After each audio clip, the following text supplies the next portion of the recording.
to SARC Talk.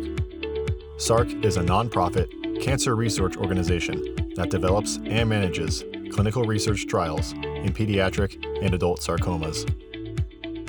SARC Talk is a podcast to discuss activities of SARC, interview sarcoma research leaders, and review scientific initiatives in the sarcoma field. Welcome to SARC Talk, episode 29. My name is Scott Okuno, a medical oncologist at Mayo Clinic and Chief Medical Officer of SARC. At SARC Talk, we interview interesting people who are connected to sarcoma, where we can all share and spread the knowledge about sarcoma. Today, our guest is Dr. Erica Fischer-Cartlidge. She is the Chief Clinical Officer of the Oncology Nursing Society. Dr. Fischer-Cartlidge holds a bachelor's degree in nursing from the University of Scranton, a master's degree in nursing from Drexel University, and a doctorate in nursing practice with a leadership concentration from Quinnipiac University.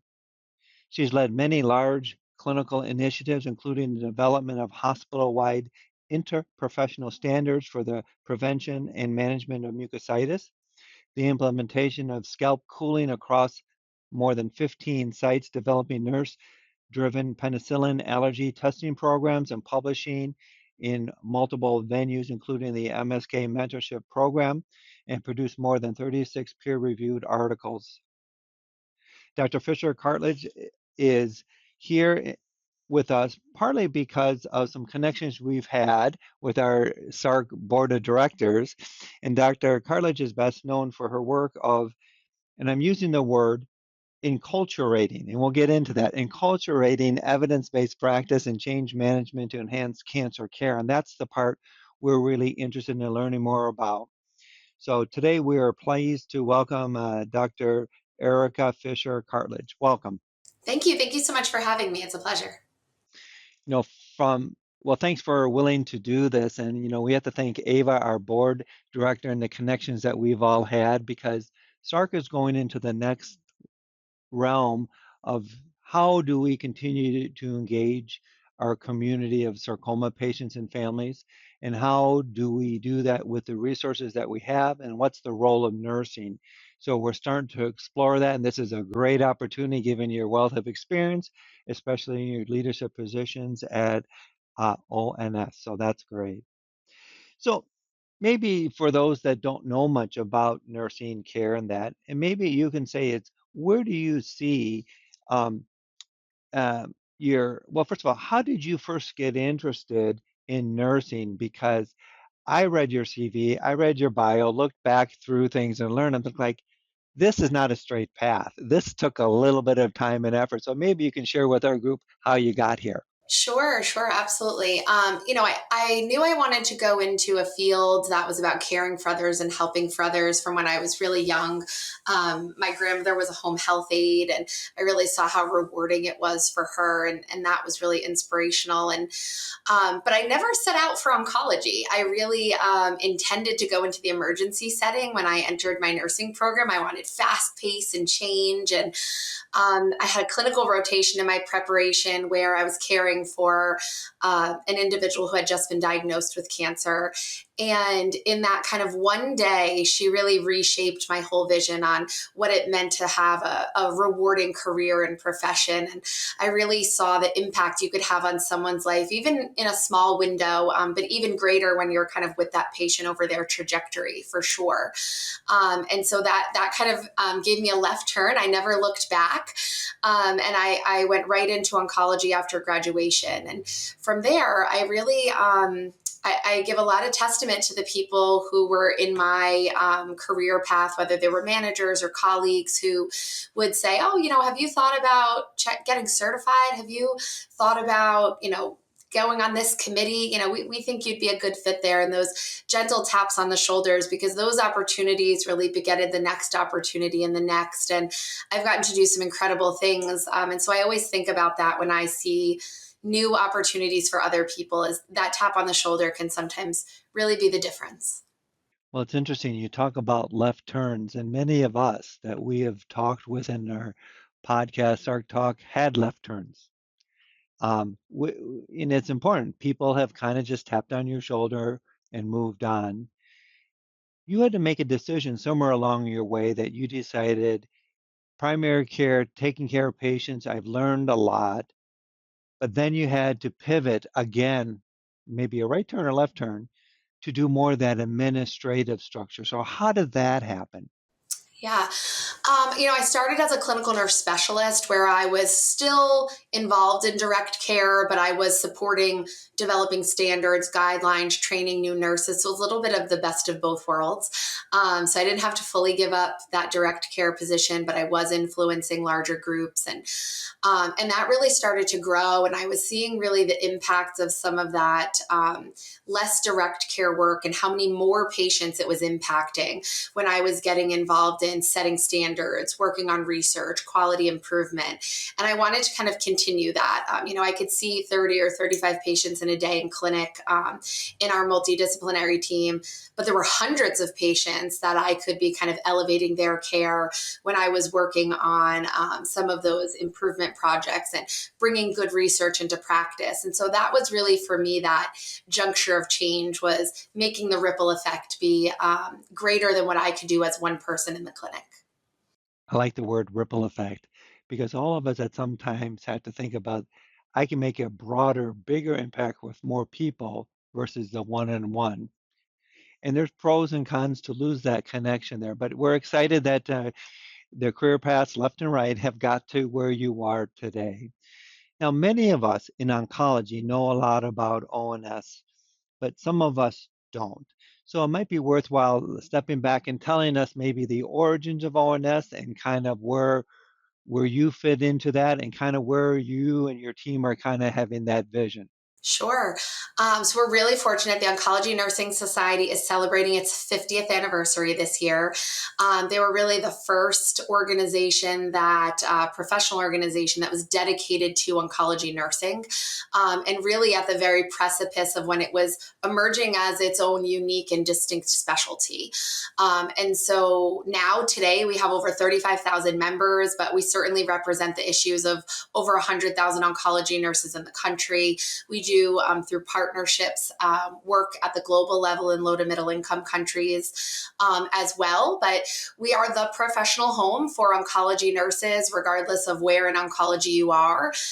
We provide education, research support, advocacy, community building, and networking. We have an incredible suite of resources and clinical tools available for the entire career trajectory, from students who have access to free membership with us as they're kind of figuring out where their specialty focus will take them, all the way through advanced practice and our PhD prepared nursing researchers. So really exciting. So you said you have about 35,000 members worldwide. Let's just put it that way. Do we have a sense, and I don't know, maybe you don't know either, is how many oncology nurses are out there and what percentage are members of ONS? Because we do know there's value. Our institution supports it as well, but if you're a smaller group and you're trying to get involved with oncology, this is a great organization to get involved because then you get the resources and et cetera. But do you have a sense of like how many nursing in oncology? That could be primary nursing, infusion nursing, you get the idea. At the last estimate, which I think was done in 2022, they were estimating it was about 100,000, and that's individuals with a license who report they work in oncology. So that could be a nurse working in a rural private practice, community doctor, and they care for oncology patients. It could be someone at an academic medical center. It also could be people who are no longer active working but have maintained their license. And we saw certainly in COVID those numbers go up a little bit, because if individuals needed to kind of be called back in to do anything like provide vaccines, or they needed to have an active license. And so we've seen more people kind of formally retire but not retire their license. So give or take, how good that estimate is about 100,000 in the country. That's good to know. From you and our standpoint, we do think that nursing is a valuable member of the care team. That's important. Secondly, having additional training that is more validated outside your own institution with ONS adds credence to anything that we do. So I think it's fun to have our leadership nurses and all of our oncology nurses member of ONS, but you also then work with the local oncology leads in all of the institutions. And maybe you can share, how does ONS then support leadership at healthcare institutions? Because that's where the big, as you said, the cascading ripple effect really happens. Go ahead. Absolutely. So we actually have an entire department dedicated to our institutions, and they work with the leadership to say, how can we make it easier for your nurses so that they don't have to individually go out and find the classes they need or the resources? And we bring it into the institutions as a whole so that all of the nurses on a unit or in a department or in the institution as a whole have access to that. So that's been really helpful. We also just launched the same. So we've had that for our courses from the inception. We've just launched it with our publications as well to be able to make it easier to kind of access. And then our certification arm, the Oncology Nursing Certification Corporation, works really closely with the institutions for nurses who want to pursue getting board certified as an oncology nurse with our free take program, so that the individual has less worry. If they don't pass the first time, they can take the test again with no additional cost to them, which can reduce some of that test anxiety that comes with those big exams. Yeah, no, that's exactly correct. Because if you're a smaller healthcare system, you can't create your own education certification process. And that's why ONS is there to help support that, which is exciting. Yeah. Yeah. And I think sometimes people are surprised to know the depth of the options that we have. We use a pretty rigorous process every 3 to 4 years to look at our roles in oncology, do landscape analysis, and what are the competencies that nurses need to be delivering care. We just recently updated the ones for nursing navigation, clinical trials nurses. Advanced practice provider update is underway right now. We have generalist, advanced competencies that can really guide institutions in, how do we train and onboard these new nurses, which we know is happening more than ever now, with the nursing shortage and the churn that we're seeing. Excellent resource. And part of the value that we have is that people are listening, your institution, if you're an administrator or a nurse administrator, say, hey, let's look at it. And as you're building out a care team model, which we'll get to for SARC as well, is how does that look? And you have a toolkit or blueprint that, is kind of the standard. We do know that there are other organizations in research like SOCRA, which is the Society of Oncology Clinical Research Associates, to take the burden off of it. But still, there's some local training that needs to be done. So it's great that you continue to partner with the local teams. Part of ONS, it's a very broad oncology. And, we in sarcoma, including SARC, are special snowflakes, as we like to say, because we're the 1%ers, okay? And we are truly the 1% of all malignancies. And sarcoma is rare, and there's development of expertise. And a lot of our people listening, a lot of our oncology providers, including our APP, including the physicians, have worked to develop skills in this space here. So it's a challenge. It's because it's an ever moving field. How do you see the various roles that you've described here that you have within nursing and ONS integrating in with these niche tumor groups? And it's not just ONS sarcoma, but it's ONS lung, ONS GI. And I know you are tackling this as well because there's some uniqueness. So I'd like to hear your thoughts. Sure.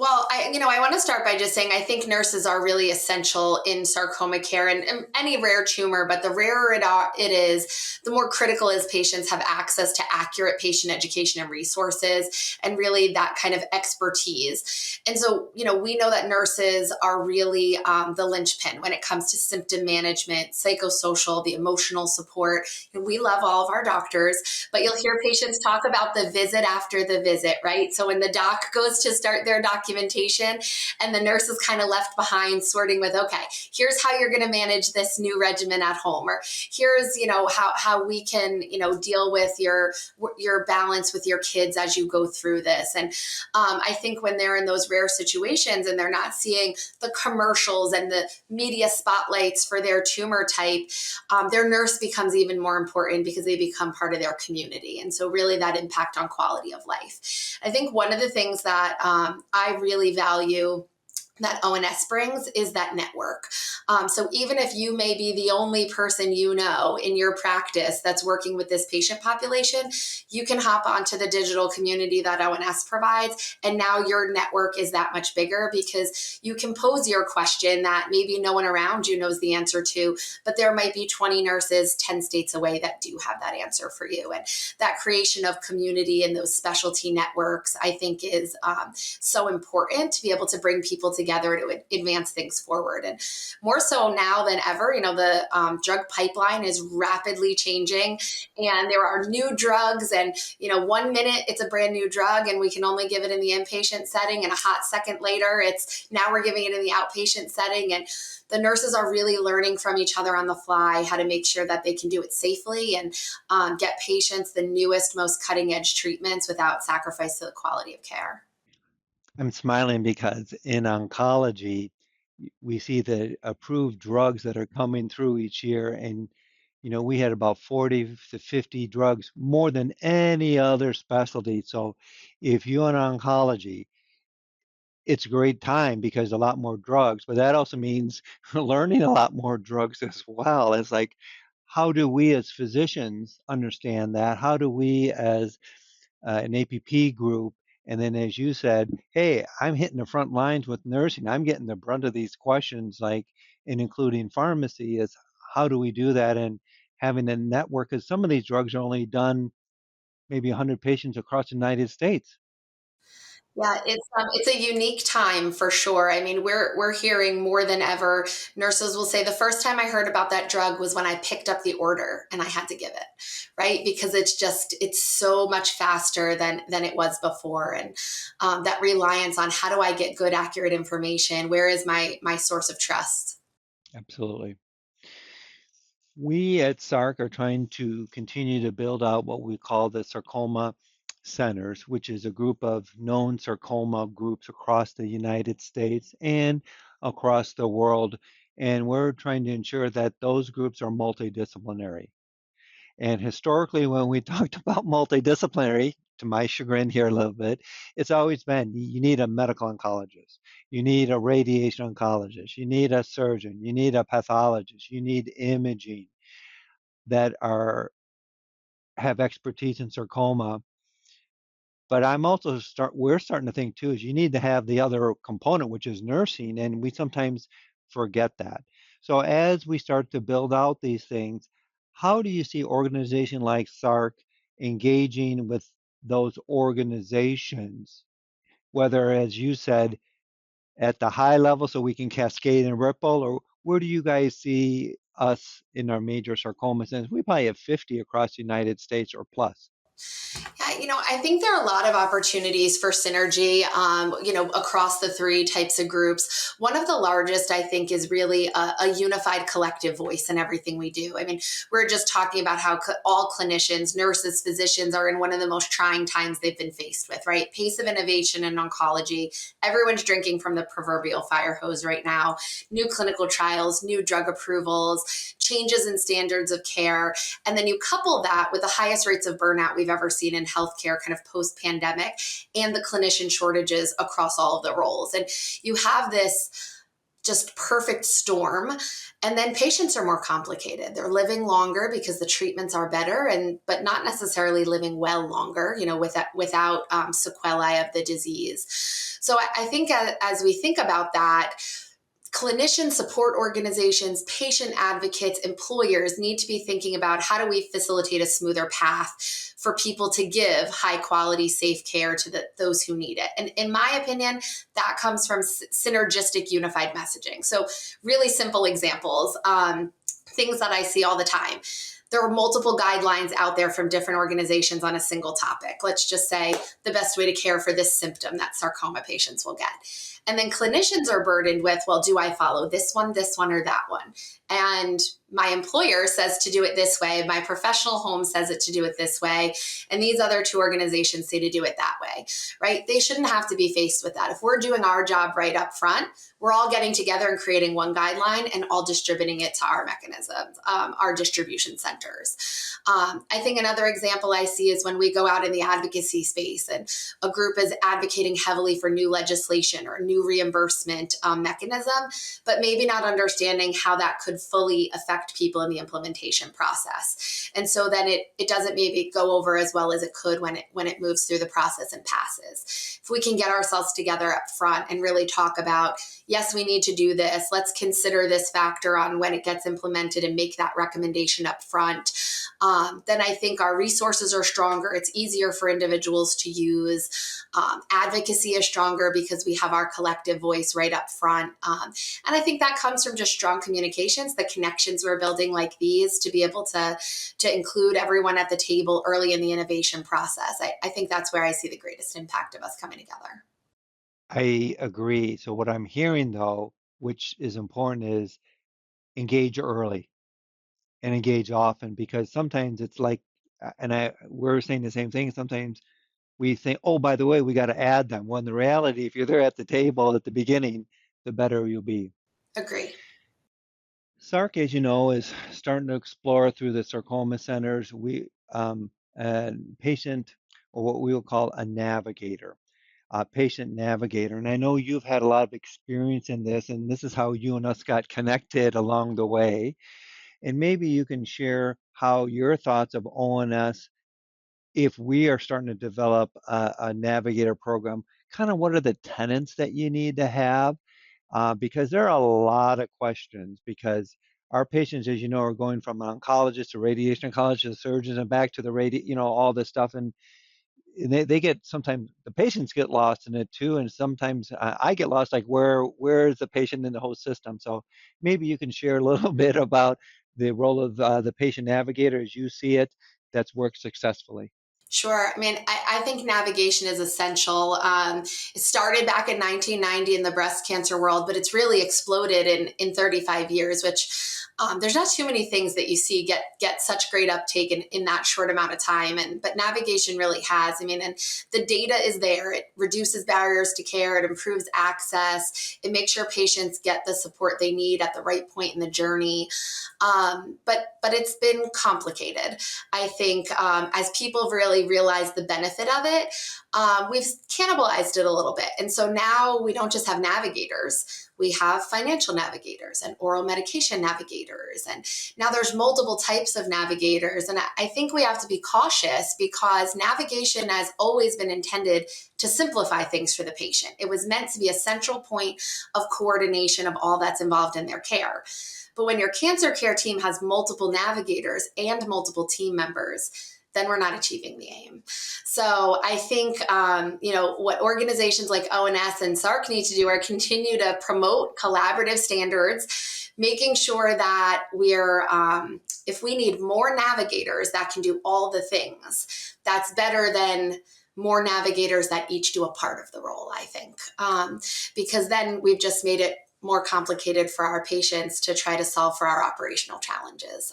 So that would be one of my tidbits as navigation comes into the sarcoma world, is different types of navigators don't necessarily have the same outcome as navigation with how it's intended. And really making sure we're just not over complicating what's supposed to simplify the journey. Yes, I think we do have a proliferation of, quote, navigators, and you hit the nail on the head. Is you can have a navigator within medical oncology, but now you have to navigate within the surgical realm, and they have their own navigators there. And now it's these multiple, you're smiling because you know exactly where the problems happen. Yes. And earlier in my career, I held a navigation role, and we really operationalized it the way Harold Freeman dreams it up, which was, it was my job to learn surgical and medical and infusion and radiology and navigate the patient and their things, their documents, all of that through the care, as opposed to having somebody that was really an expert in surgery and then an expert in medical oncology, and our jobs were to get together. So I think we've lost sight of the original intention a little bit, but I think we'll get back there. I think there's a lot of eyes and opportunity on navigation today, and I think we will get back to its intended place. Yeah. Well, we hope so. And that's kind of why we're having this discussion too, because there are turf wars. Because who owns now owns is a bad word. I'm just saying, but who is ultimately the one who pays for it? And that comes up to the next question. Maybe we can dive into it, and I hope you can have some line of sight, because a lot of our care is administered by physicians, caregivers. However, we have to be beholden to our administrators, our chief executive officers, as well as our chief financial officers, okay? And I don't know what lens they see patient navigators. You touted the great things that happen in care, but ultimately, a successful program might not generate more money. It might have cost avoidance because you're not duplicating tests and coordination. Patient outcomes might be better, but how do you sell that message? Because that's the ultimate thing. Yeah. Well, everyone's financially constrained right now, especially, I don't know any healthcare institution that just has money to throw around. So I think that being able to demonstrate value for positions like navigators is essential. And it's a skill set that not a lot of people learn, but it's becoming more critical today. So certainly the change to be able to reimburse for non-clinical navigation services was really a great opportunity for healthcare sites to be able to show financial value for the services provided. I was just speaking with someone who's done this in their institution. She was like, in the first year, we weren't great about it, but we still generated $25,000. And I was like, that's a great start, because a lot of people haven't even figured out how to implement the new reimbursement services in the first year. So you're well on your way. And I think we're going to learn more in the first couple of years. And people are really hesitant to do it the wrong way and get their hands slapped for billing erroneously. And so I think they're being overly cautious, but I think that is going to start. But I think really thinking about return on investment and return on efficiency and how we can translate those to dollar and cents, because a lot of times people just stop at, as you mentioned, a cost avoidance or this piece, and they never go the extra part to put the dollar and cents to it. So American Cancer Society and AONN actually put out a toolkit a few years ago that have these 35 metrics for success for navigators. And they include things that can really speak the business language to your administrators and your CFOs. Things like reducing readmission rates, pathway compliance for accreditation, business days from diagnosis to first treatment, palliative care referrals, distress screening compliance. And while those may at face value not feel like, they have a dollar amount to them, we know that they have secondary business impacts, right? How many places I've seen hire consultants to come in and help make sure they're ready to meet Joint Commission standards because they're not screening for the things they need to be screening for. Or they need to bring in someone to help them make sure they're going to maintain their accreditation, because their accreditation is how they outcompete the hospital across the street, right? But when you have navigators that can successfully do those things and show we have better patient outcomes because of X and Y, then there's really a business case for those things as well. And I'll use this as a moment to plug that the vast majority of centers across the country are not meeting the standard for time to post-op radiation in head and neck cancer patients, as an example. And yet we know that diagnosis to first treatment is an incredibly powerful metric that navigators have influenced. So if there are hospitals that are trying to meet that metric and not, they're missing out by not having navigators, because their patient outcomes would just be so much different than they are today.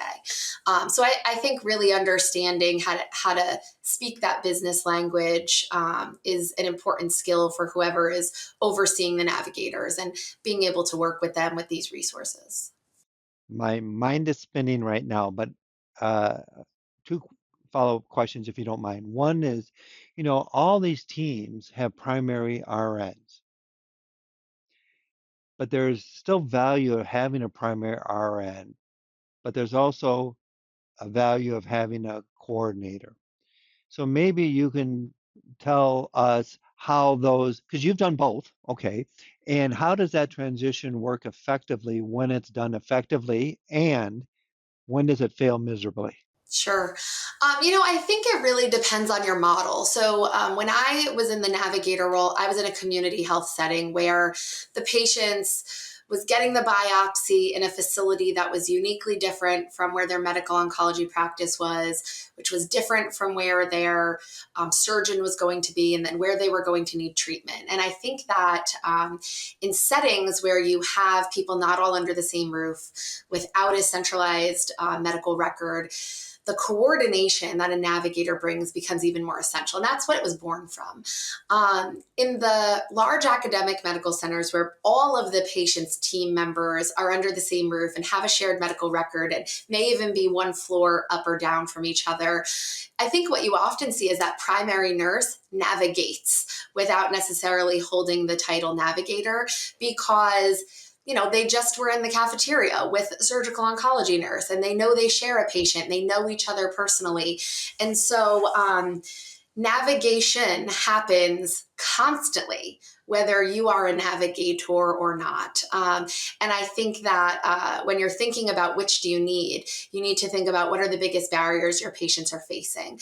And so it may be that in the community, in the rural settings where you have a lot of different sites, your physicians don't necessarily, they're not part of the hospital system, they're independent practices, the needs may be different. And I don't think one is better than another. I think it's really about assessing your organization and what gaps you have to close.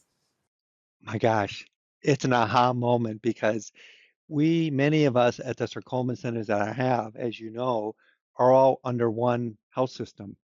But in a lot of private places, they're getting all the things, and that's the role of a navigator is different and evolving than a primary. That's a aha moment. So thank you.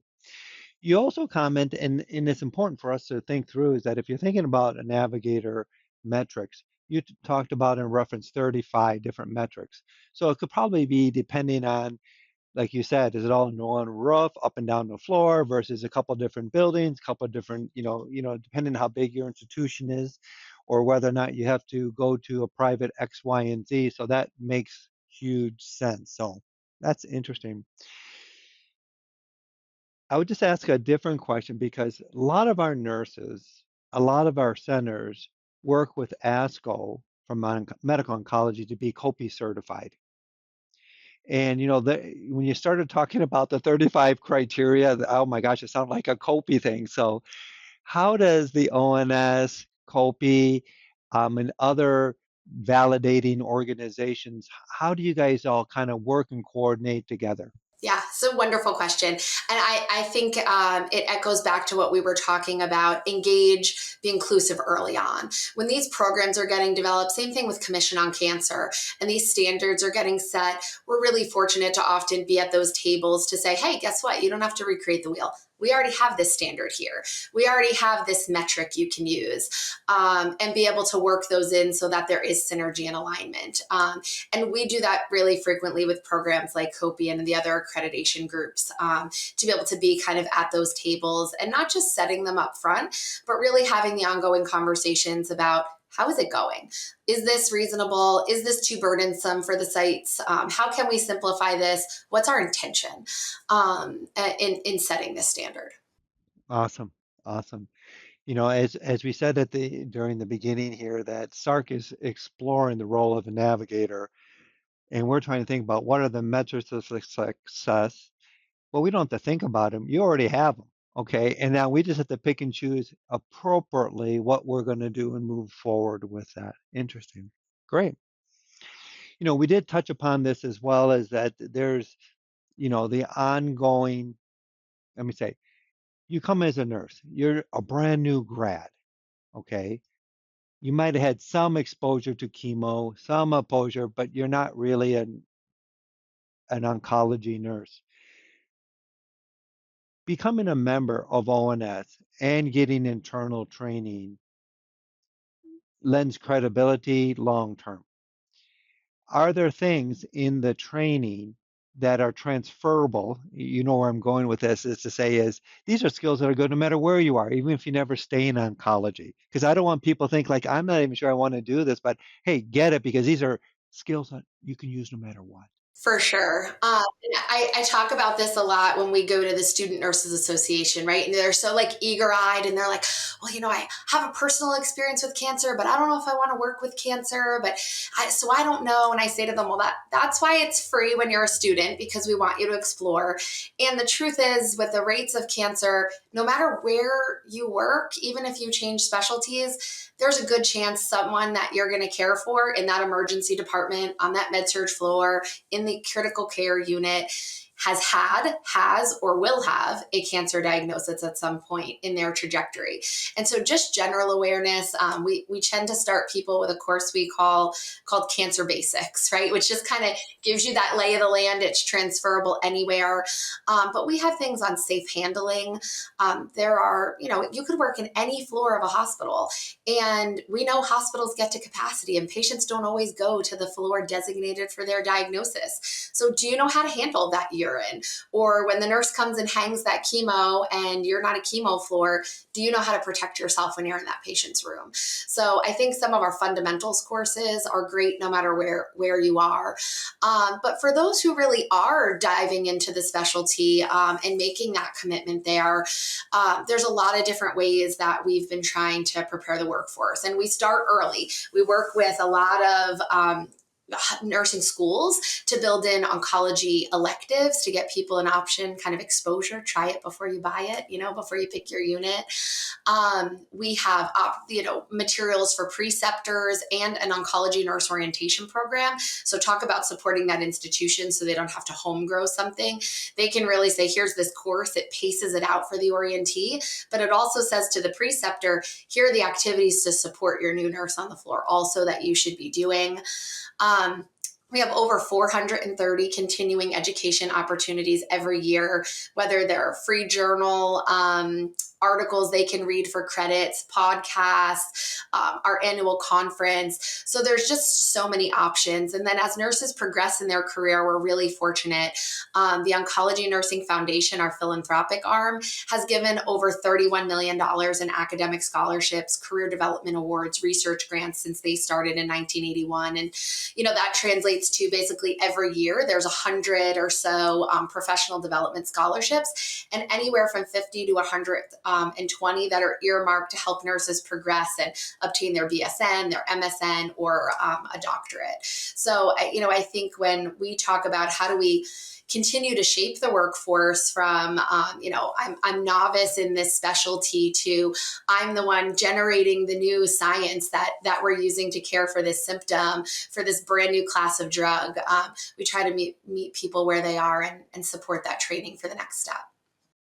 Wow. I thought I knew a lot about ONS. I've just learned a lot more about ONS. And, it's like you said, it's a legacy that continues to build out. So we're excited about, where ONS has been, but it sounds like ONS is still moving forward. So we thank you for your time today. And, we always want to kind of end is that if we're driving down the highway and we have a billboard, what would your billboard read for ONS and yourself? Oh, that's hard. Let's see. When I think about a billboard, I wanted to inspire people to look for more information or to ask more questions. So let's think. If it's a snapshot of a big picture, maybe something sarcoma, rare but real. Get the answers to your questions with ONS. Oh my gosh, we're going to have to write that down. No, we do appreciate that. Are there any other thoughts or questions or, any information that you think our group that's listening would be beneficial? I think we covered so much here, but I'm sure, as people listen, they'll have questions that are unique to their journey or where they are in their profession. So I would just say, we're here. And if there are questions, please reach out to us. We want to be there to support, whether it's SARC or, another organization or an individual in this specialty. Every patient benefits from us working together. And I truly believe that. And however we can do that better, I'm here for it. Appreciate it. For those that are listening, we'll put it in our show notes. Megan will take care of that. How can they reach you or your organization? Oh, it's a great question. ONS.org is the best place to go. And then depending, we have some individual boxes if you have a clinical question or research question, but I would say www.ons.org, and then it'll filter you based on what your need is. Well, again, Dr. Erica Fischer-Cartlidge, thank you for sharing a lot about what ONS brings and more importantly, what the role nursing brings to all of our patients, not just in oncology, not just in sarcoma, but for all patients. So thank you for being such an advocate for that. And my gosh, you have a lot of energy, and I have to kind of think about how does SARC now use all this information? So thanks again. We appreciate it. Well, it's been a pleasure to be here. Thank you so much for having me. I look forward to our ongoing work together. Appreciate it. So thank you. For those that are listening, thank you again for another SARC Talk, and we look forward to our next topic in the future. So thank you. Thank you for listening. Be sure to subscribe so you never miss an episode of SARC Talk. To find out more about SARC, please visit our website at sarctrials.org. To suggest a topic or for questions, please email us at sarctalk@sarctrials.org. Together, we can find a cure for all forms of sarcoma.